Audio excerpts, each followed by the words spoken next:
As a lot of you know, I moved to Utah a couple of years ago, and it's a super dry state. I do a lot of mountain biking, hiking, and skiing, and when I do those activities in this dry of a climate, it's crucial to avoid getting dehydrated, and that's where Element comes in.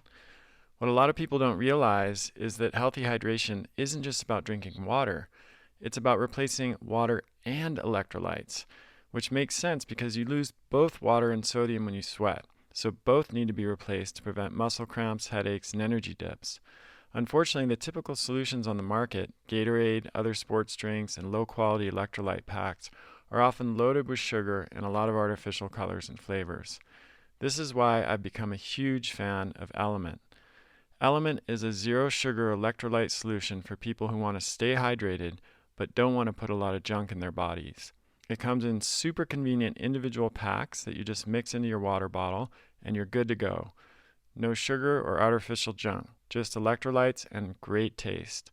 Element was formulated by my good friend and former research biochemist Rob Wolf to provide the optimal ratios of sodium, potassium, and magnesium for health, performance, and energy.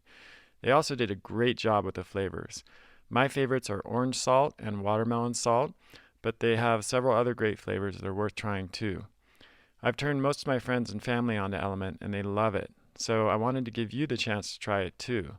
For a limited time, the folks at Element are offering a free Element sample pack, which comes with 8 packets of Element, one of each flavor they sell.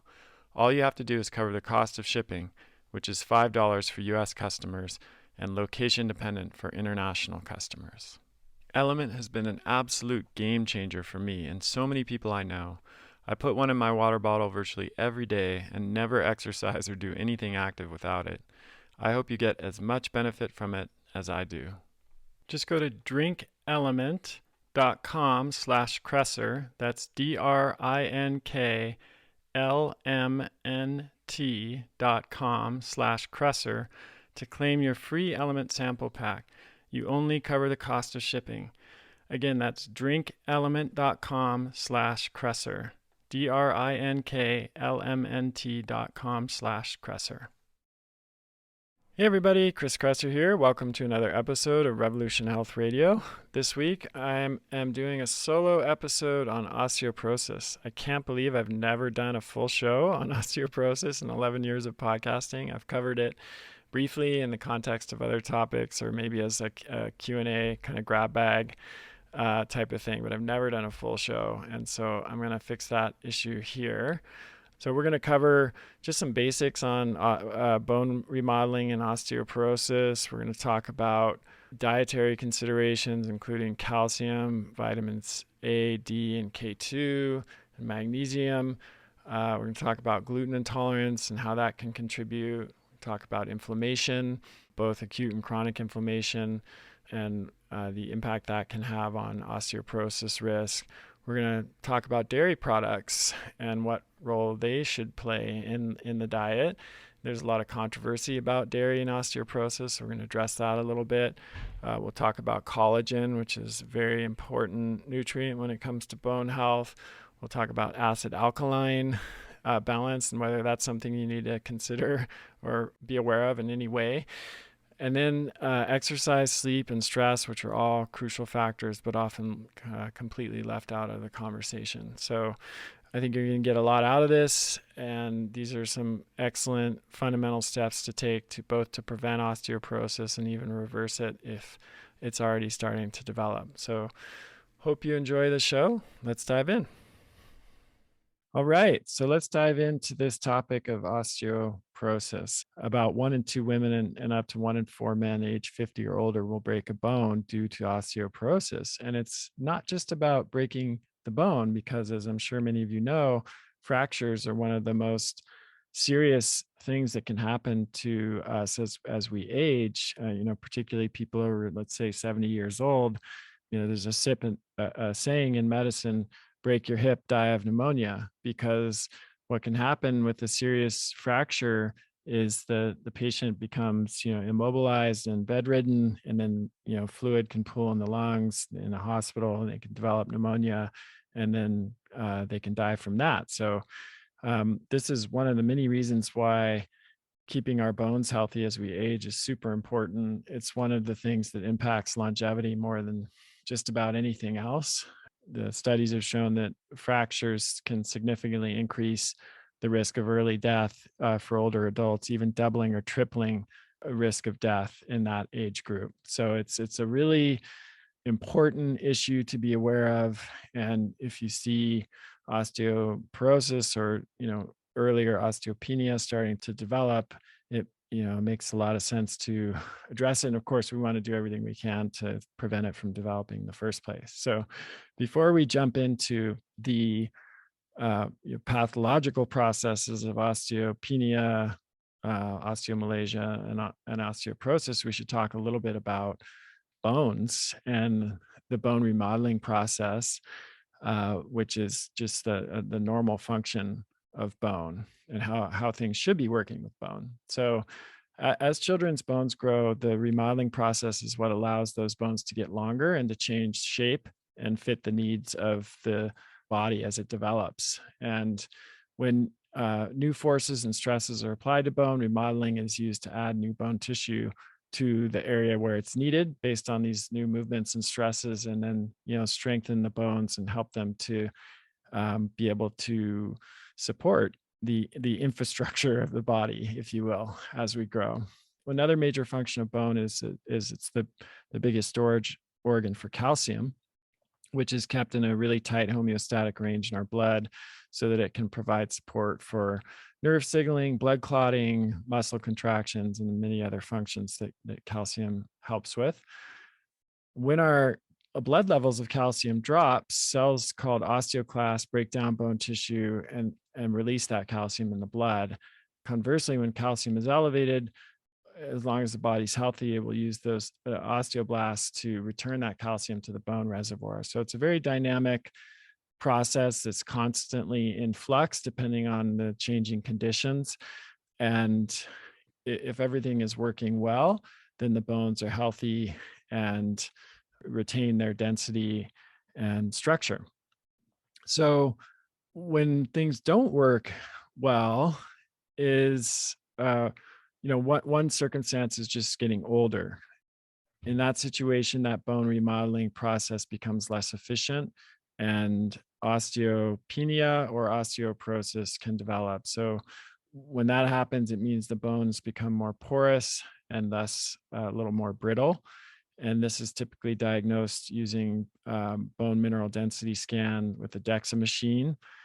And you know it typically will start, it's more common in women than men, typically starts to show up in the 50s, although it can start earlier. Like I've seen it in the late 30s and 40s. And of course, for some it never happens at all. So it just depends on a number of different factors, both genetic and environmental, some of which we'll cover here. Osteomalacia is a little bit different. It's a softening of the bones due to vitamin D deficiency, and it is another cause, along with osteopenia and osteoporosis, of bone fractures. But this one has a much more direct, traceable cause with vitamin D deficiency. So one other thing to be aware of is one of the reasons that women are at a significantly higher risk of osteopenia and osteoporosis is due to the role that estrogen plays in maintaining bone mass.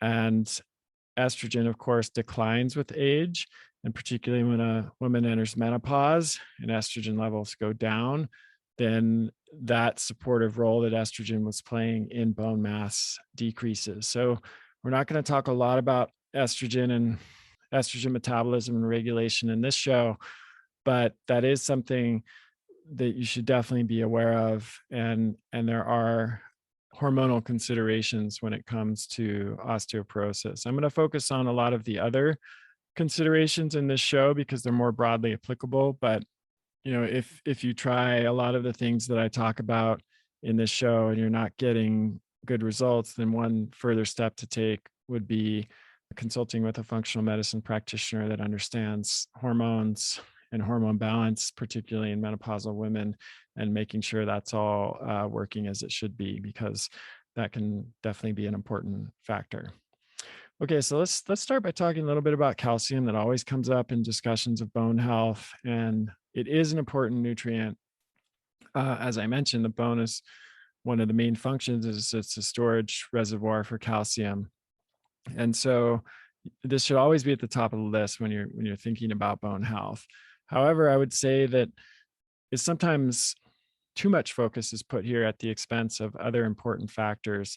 And calcium supplementation is problematic, as we'll discuss a little bit, and is often done poorly and in a way that actually doesn't not only doesn't improve bone health, but may even increase the risk of fractures. So let's just start with what you should be doing in terms of calcium. Then we'll talk a little bit about supplementation and some of the considerations there if you're not getting enough calcium through diet.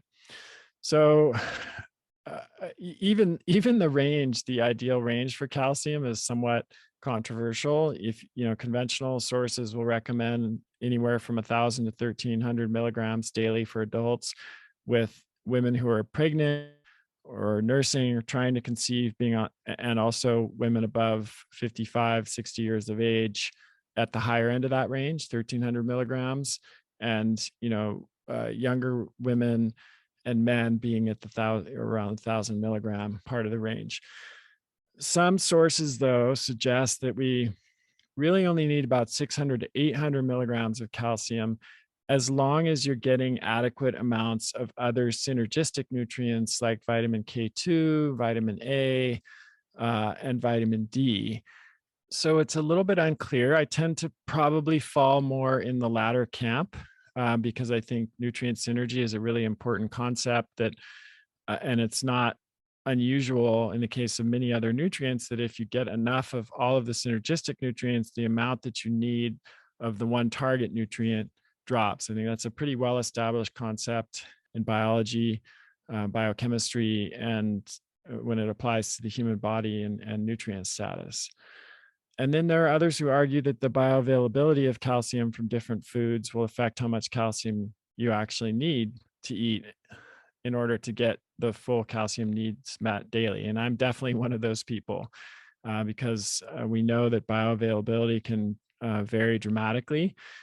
For example, some animal sources of calcium like fish bones and dairy products are highly bioavailable. Also, cruciferous vegetables like broccoli tend to be very bioavailable. But calcium, as it occurs in dark leafy greens like collard greens and spinach, is not very bioavailable, very bioavailable because of the phytic acid that's in those foods. Phytic acid is a compound that inhibits calcium absorption, and it's found in relatively high amounts in dark leafy greens like collard and spinach. So if you look at a chart with highest food sources of calcium, foods like sesame seeds, that's actually number one in terms of serving size. Sardines with bones is number two. Yogurt is number three. And then collard greens and spinach are number 4 and 5. But of those top five, sesame seeds, collard greens, and spinach are going to be much more poorly absorbed than the calcium from sardines with bones and yogurt. So even though on paper they appear, in that top five list, you're going to be able to absorb the calcium in dairy and the sardine bones much more readily than you will with those other foods. Broccoli is down around number 15, just below kale and cabbage, and chard, but it would actually probably be higher than kale and cabbage and chard for the reasons that I just mentioned. So just keep that in mind when you're looking at lists that document the amount of calcium in foods. Almost none of those lists consider bioavailability as a factor, and it's really important to do that. So vitamins D, A, and K2 play a synergistic role with calcium, and I'm going to come back to those in a moment. But as I was saying before, if you need to make sure that you're getting enough of those nutrients as well. If you are, I think targeting, for let's say a menopausal woman, targeting a range of 800 milligrams of calcium a day while making sure that you get enough of those other synergistic nutrients is probably a good target. And you can do that without eating dairy. It's harder. But if you're eating like bone-in fish, like canned fish, like sardines with bone, the bones are soft, you can easily eat them. Canned sockeye salmon with bones is a great source. That's like number 7 or 8 on the list. So if you eat a few of those a week, and then you're eating plenty of greens and cruciferous vegetables, sesame seeds, things like that, then you should be able to meet your daily calcium need fairly easily. If you are able to tolerate dairy, like yogurt and kefir and cheese, that will make it even easier, because that's highly bioavailable source of calcium, and it's also at the top of the list in terms of amount of calcium in foods. Several of the top 10 foods are dairy foods. That's easier for sure. So let's talk a little bit about calcium supplementation. So if you look at your calcium intake, you use kind of any of the many online tools available for measuring your daily intake of calcium, and you determine that you're below that range, which is not unusual, then you have to start thinking about calcium supplements. So calcium supplements are among the most commonly sold supplements. And calcium's in almost all the multivitamins, and then there are lots of calcium supplements that are sold, particularly to older adults. However, the research on the impact of these calcium supplements is pretty disappointing, to say the least. So, for example, a 2012 analysis found that consuming calcium in the form of supplements provided no benefit for hip or lumbar vertebral bone mineral density in older adults. A 2007 study published in the American Journal of Clinical Nutrition found that calcium supplements don't reduce fracture rates in postmenopausal women and may actually even increase the rate of hip fractures. So this is what I was talking about before. Beyond that, calcium supplementation has been shown to have some pretty disturbing risks associated with it. So a 2012 study of 24,000 men and women aged 35 to 64 published in BMJ found that those who used calcium supplements had almost 140% greater risk of heart attack during the 11-year study period, while intake of food calcium did not increase the risk. So I'm going to come back to that. It's a really important point. A meta-analysis of studies involving more than 12,000 people, also published in the BMJ, found that calcium supplementation increased the risk of heart attack by 31%, stroke by 20%, and deaths from all causes by 9%. Then there was another analysis involving 12,000 men published in JAMA Internal Medicine, which found that intakes of over 1,000 milligrams a day of supplemental calcium were associated with 20% increase in the risk of death from cardiovascular disease. So that's just for heart disease risk. There's also cancer, kidney stones, and other health risks associated with excess calcium intake. And I wrote an article about this. We'll put a link to it in the show notes. And if you just search for Chris Kresser calcium supplements, it'll pop right up. There's a lot more data there, and I highly recommend reading that if you're interested in this topic. Just now I mentioned that in one of these studies, actually in many of these studies, they see a distinct difference between the impact of supplemental calcium and food calcium. So in other words, eating more calcium from food does not have the same impact and is not associated with the same risks as increasing your calcium from supplements. Why would that be? Well, one theory is that when you take supplemental calcium, you're taking it in a kind of unnatural way, where you're taking a large bolus of calcium that is absorbed rapidly into the bloodstream. And then the body doesn't really know what to do with that calcium. And it ends up getting into the soft tissues, like the arteries or the heart, where it does not belong, or the kidneys. And it causes those problems like increasing cardiovascular disease and increasing kidney stones. Whereas when you eat calcium in food, it's bound with the food and it's absorbed much more slowly. And that's, the typical way that we ate calcium historically as human beings. And so the body knows how to process that and deal with that. And the calcium ends up in the bones and the hard tissues where it belongs. Now, another factor that determines where calcium ends up is if you have adequate levels of K2 and D, because those regulate calcium metabolism. And so that could be another kind of risk factor if you're taking typical calcium supplements and you're low in K2. K2 makes sure that calcium gets into the bones and the teeth and the hard tissues where it belongs and stays out of the soft tissues where it doesn't belong. So if you have low K2, it's even more likely that you might be harmed by calcium supplementation.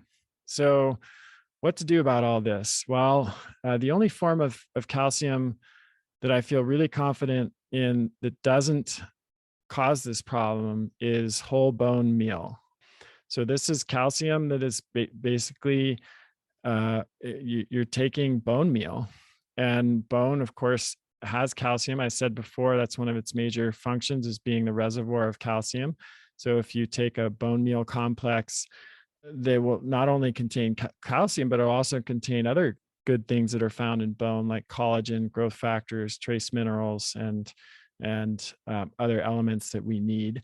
And that's actually the way that humans probably got most of our calcium for the vast majority of our evolutionary history, because we only started consuming dairy products regularly maybe 11,000 years ago, and even then only in some parts of the world. Still many parts of the world, most people don't consume dairy products, but they still get enough calcium. So they could get that, in a Paleolithic diet from gnawing on bones and actually eating some bones.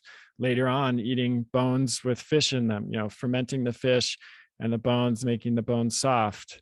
And then, of course, through some of the vegetables, greens, seeds, cruciferous vegetables, etc., probably more recently. So whole bone meal is the best form of calcium supplement to take. Unfortunately, it's not pleasant for most people. It's a grit, as you can imagine, it's kind of a gritty texture, and not as easy to take as typical, calcium supplements that you might buy at the local drugstore or something like that. But I think it's worth it because it's a much safer form of calcium to supplement with. There are a few different brands out there now that offer bones from free range and pasture fed animals. And so, I don't necessarily have a particular brand that I recommend, but I would search for bone meal complex from free range pasture fed animals ideally. Okay, so that's calcium, and I want to move on to talk a little bit about vitamins A, D, and K, which are the other fat soluble vitamins that play a synergistic role with calcium and help with calcium metabolism. I don't want to spend too much time on this because there's a lot more I want to cover. But in short, like I said, K2 regulates calcium metabolism, helps it get into the hard tissues where it belongs and stay out of the soft tissues where it doesn't belong. And K2, I've written a bunch of that on this. So if you just search for Chris Kresser K2, you can get some basic info on how to get it into your diet. It's found in dark meat chicken, goose liver, which I bet all of you are eating on a regular basis.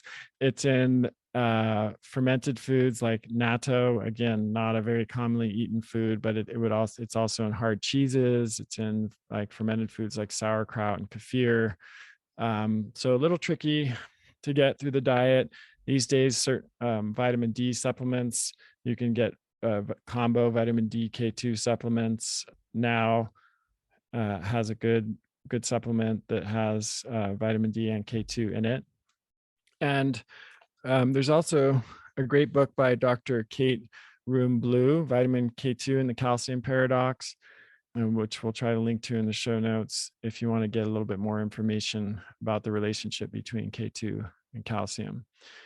Vitamin D also plays a role in calcium metabolism. And this is, of course, a nutrient that is often low in many people. So making sure you're maintaining normal vitamin D levels. I recommend a range now. This is during the COVID pandemic. I'm recording this about 18, 20 months in, and I recommend a range of 40 to 60 or even 50 to 60 nanograms per milliliter in the time of this pandemic. And I would, 40 to 60 would be a pretty good range to shoot for in general. And then finally, vitamin A doesn't play as much of a role in calcium metabolism as vitamins D and K2, but it does play a role. And so, getting enough vitamin A from liver, organ meats, cod liver oil, things like egg yolks, pasture raised butter, etc., can be good sources of vitamin A. Okay, so let's move on to magnesium, another critical nutrient for bone health, but not often talked about in the conventional world, at least in that context. Magnesium is one of the key minerals that makes up the structure of the bone matrix, and it can be pulled out of the bones if blood magnesium levels drop. And magnesium level are typically low. It's one of the nutrients that is most commonly shows up as low when we do nutrient testing on patients. And I can't remember the exact percentage of Americans that are low on magnesium, but it's the majority. It's definitely over 50%. And then, magnesium deficiency, not surprisingly, given what I just said, is a known risk factor for osteoporosis. So I recommend a range of magnesium of, around 800 milligrams a day, and that can come from food and supplements. So a lot of people do need to supplement with magnesium, and somewhere between 200 to 400 milligrams per day of supplementation is often a good idea in order to maintain normal magnesium levels. So the best forms of magnesium to supplement with are glycinate and malate, which are generally better tolerated and better absorbed than like citrate or oxide, and don't tend to cause as many digestive side effects. So that's typically the best way to supplement with magnesium. There are lots of different brands out there that offer glycinate and malate. Another thing to consider with osteoporosis, and again, something that's not typically thought of in the conventional approach to it, is inflammation. So there are several different inflammatory cytokines that have been implicated in the development of osteoporosis, and chronic inflammation is believed to be a major risk factor for the disease. So it's beyond the scope of this podcast to go into every potential cause of inflammation, but it's just something to be aware of. If you're dealing with osteoporosis, you definitely, of course, want to be on an anti-inflammatory diet, because diet is one of the biggest sources of inflammation. Nutrient-dense whole foods, anti-inflammatory diet, eating plenty of EPA and DHA, which are the long-chain omega-3 fats, which are anti-inflammatory, reducing your intake of industrial seed oils that are high in omega-6 and tend to be inflammatory, reducing your consumption of flour and sugar, but then also identifying other potential sources of inflammation like undetected gut infection or SIBO or heavy metal toxicity, other toxins, etc. So that's really important. Gluten is another issue that can potentially contribute to osteoporosis. So I just mentioned that inflammation is a significant risk factor, and if someone is gluten intolerant and is not aware of that, and they're eating gluten containing foods on a regular basis, then that's going to basically cause a persistent state of low grade chronic inflammation, which could increase the risk of osteoporosis.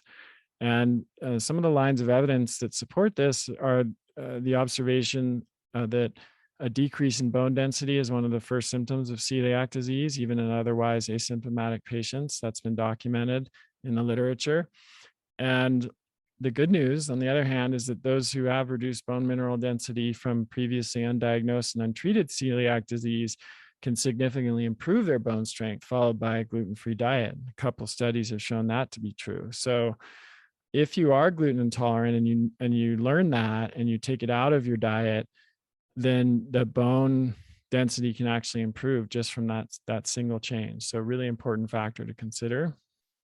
Dairy products. So another very controversial topic.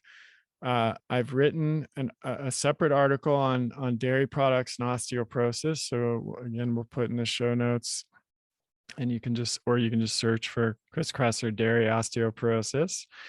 And there's a lot of myth busting in that article because, this is actually one area where I agree with the conventional nutrition paradigm, because the conventional nutrition paradigm has at least mostly been very supportive of dairy products as a way of preventing and improving osteoporosis.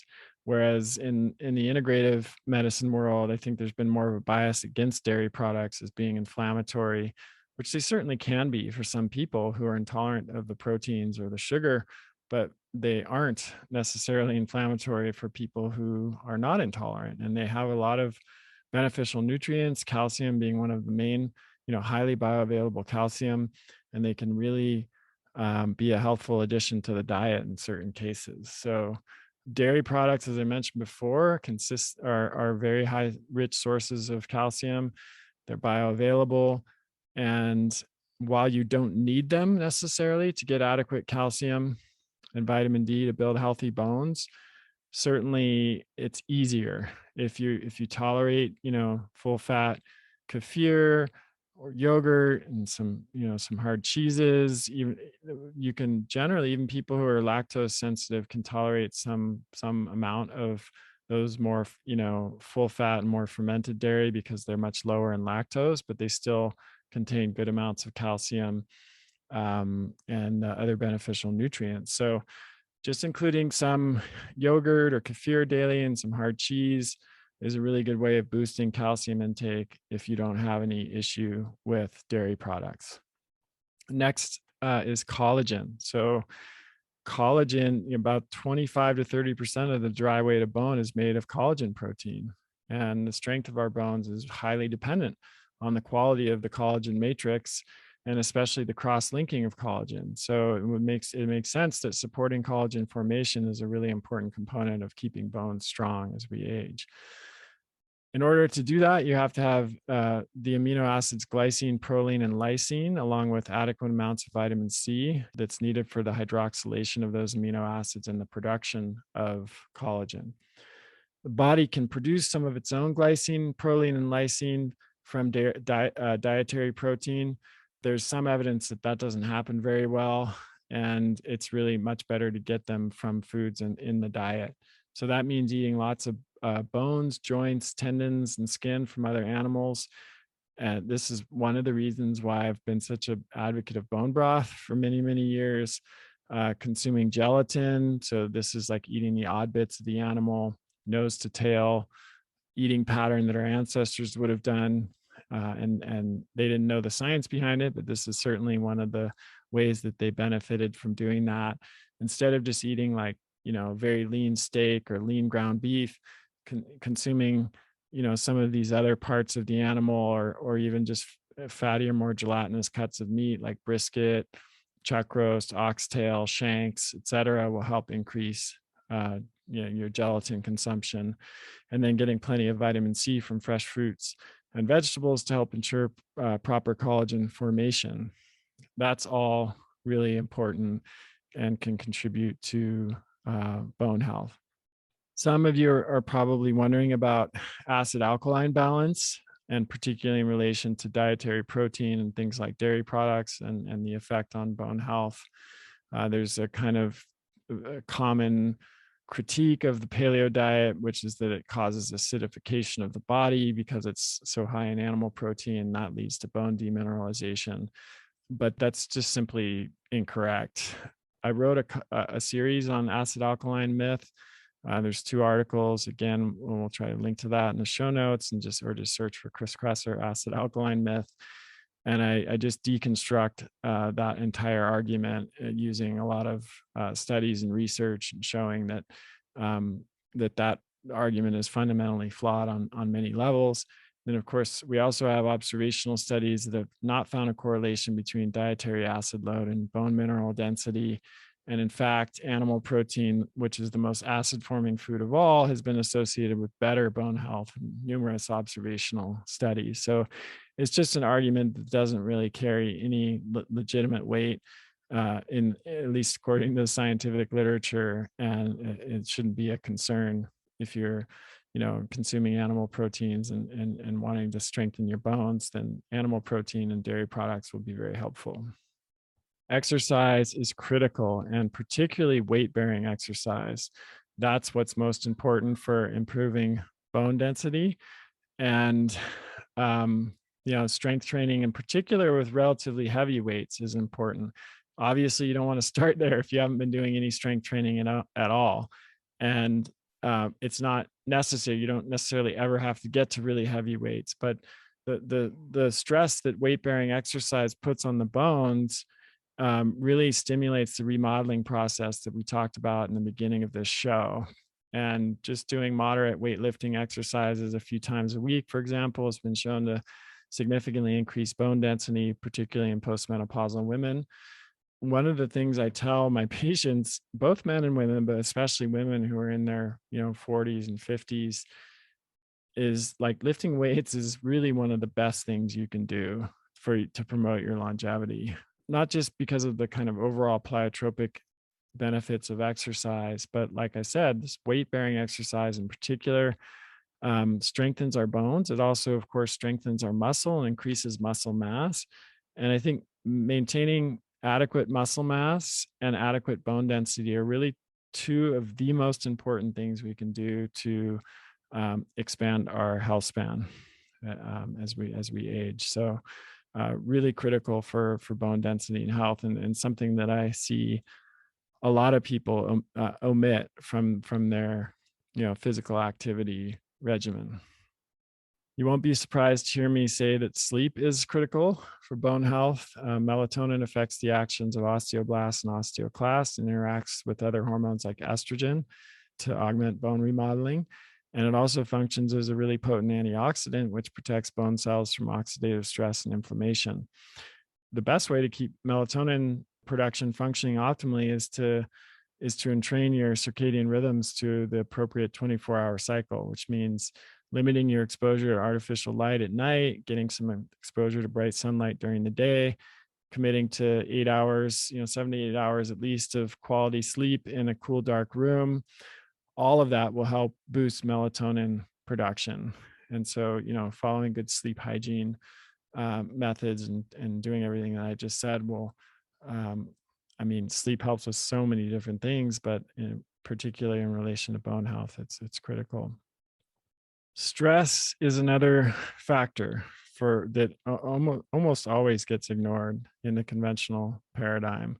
But stress can have a big impact on bone health. We know that long-term use of corticosteroid medications, which affect cortisol levels, cause bone loss and can lead to osteoporosis. So, depressing cortisol really, really low does that. On the flip side, really high cortisol persistently can have similar effects on bone density. Cortisol indirectly acts on bone by blocking calcium absorption, and that decreases bone cell growth. And so some studies have shown that even a short bout of high cortisol can cause a decrease in bone mass, and that prolonged high cortisol can lead to decreases in bone density. So another important consideration, lots of different options for managing stress and cortisol levels, including meditation, mindfulness, deep breathing, yoga, social support. There are lots of new, PEMF, infrared sauna, things like that can help. But just having a regular stress management practice is essential. I'm probably preaching to the choir here. I don't know if it's necessary to mention this, but I should at least. Tobacco, smoking cigarettes and excess alcohol consumption are definitely linked to reduced bone density. So if you're smoking or drinking a lot, then addressing those two things would be right at the top of the list, along with everything else that we've covered in the show so far. So those are kind of my fundamental recommendations for osteoporosis that anyone can do without any lab testing or access to a functional medicine provider. I think those are all, this is an excellent starting place. And I would try this and do this for a period of time. And then if you're not getting results, then you can move on to the next steps, which get a little bit more complicated. It might involve working with a practitioner and getting some testing. I mentioned earlier, estrogen is really critical for women, particularly women in menopause or perimenopause. So taking a closer look at that would be good. And then, supplementing with a higher dose of K2 is something that you could consider even without seeing a practitioner. The typical range supplement range that's recommended is in the microgram quantity, like 100 to 300 micrograms a day. But in some of the Japanese osteoporosis studies, they use doses as high as 30 to 40 milligrams, and they use those for an extended period of time with no ill effects. Vitamin K2 seems to be one of the nutrients that doesn't have an upper limit that we know of yet. It doesn't seem to be a known toxicity range. So I'm quite comfortable recommending doses up to 10, 20 milligrams per day for my patients of vitamin K2 who are already dealing with osteoporosis to help redirect that calcium into the bone and help remineralize the bone. There are a bunch of other things that a functional medicine practitioner might start to look at, including underlying causes of inflammation, which I mentioned before, that things like gut infections, heavy metals, and other toxins, and just doing a deeper dive into some of the underlying factors that can drive osteoporosis. Okay, so I hope that was really helpful. And please do keep sending in your questions to kriskresser.com/podcast question. And I will talk to you next time. That's the end of this episode of Revolution Health Radio. If you appreciate the show and want to help me create a healthier and happier world, please head over to iTunes and leave us a review. They really do make a difference. If you'd like to ask a question for me to answer on a future episode, you can do that at kriskresser.com/podcast question. You can also leave a suggestion for someone you'd like me to interview there. If you're on social media, you can follow me at twitter.com/kriskresser or facebook.com/kriskresserlac. I post a lot of articles and research that I do throughout the week there that never makes it to the blog or podcast, so it's a great way to stay abreast of the latest developments. Thanks so much for listening. Talk to you next time.